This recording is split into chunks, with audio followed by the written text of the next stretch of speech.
Hello বন্ধুরা, welcome back to my channel. আজ আমি তোমাদের একটা সিম্পল ডিনার রেসিপি দেখাবো, যেটা জাস্ট 10 মিনিটে তৈরি হয়ে যায়। খেতে অসাধারণ লাগে, গরম গরম রুটি দিয়ে খেতে কিন্তু দারুণ লাগে। তার জন্য আমি দেখো এর মধ্যেখানে ভেন্ডি কেটে নিয়েছি, ওদিকে পেঁয়াজ টমেটো কুচিয়ে নিয়েছি, আর 3টে কাঁচা লঙ্কা চিড়ে নিয়েছি। কড়াইয়ে সর্ষের তেল দিয়ে 1 চিমটি কালো জিরে দিয়ে দিয়েছি। তারপরে এর মধ্যে আমি পেঁয়াজ কুচানোগুলো দিয়ে দেবো, আর কাঁচা লঙ্কাটাও দিয়ে দেবো।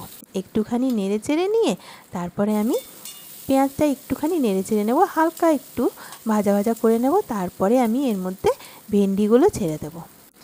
এটা করতে একদমই সত্যি সময় লাগে না, 10 মিনিটেই তৈরি হয়ে যায়, কিন্তু খেতে এত অসাধারণ লাগে।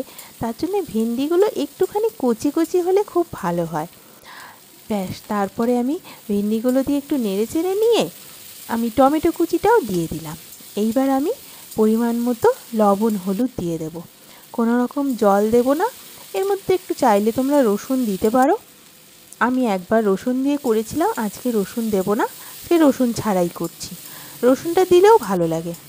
এবার আমি দেখো, এবার আঁচটা কম করে দিয়ে একটুখানি ঢেকে দেবো। এই ভাপে ভাপে এগুলো সেদ্ধ হয়ে যাবে, যেহেতু ভেন্ডিগুলো কচি কচি, তাই এই ভাপেই সেদ্ধ হয়ে গেছে। আর ওইদিকে আমি রুটিও বসিয়ে দিয়েছি।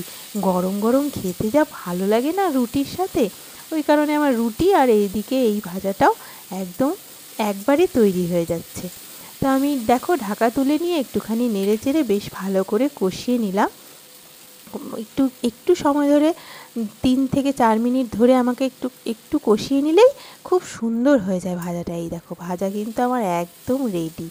একদম অল্প হয়ে যায়, কিন্তু খেতে অসাধারণ লাগে। একবার তোমরা রুটি দিয়ে এটা খেয়ে দেখো। তো আমার কিন্তু পুরো ডিনারটা জাস্ট 10 মিনিটে তৈরি হয়ে গেল। তো চলো এবার আমরা গরম গরম রুটি আর এই ভেন্ডি ভাজা খেয়ে নিই। আর তোমাদের যদি ভিডিওটা ভালো লেগে থাকে তাহলে একটা লাইক দিও। আর দেখা হচ্ছে আবার নেক্সট কোনো একটা ভিডিওতে।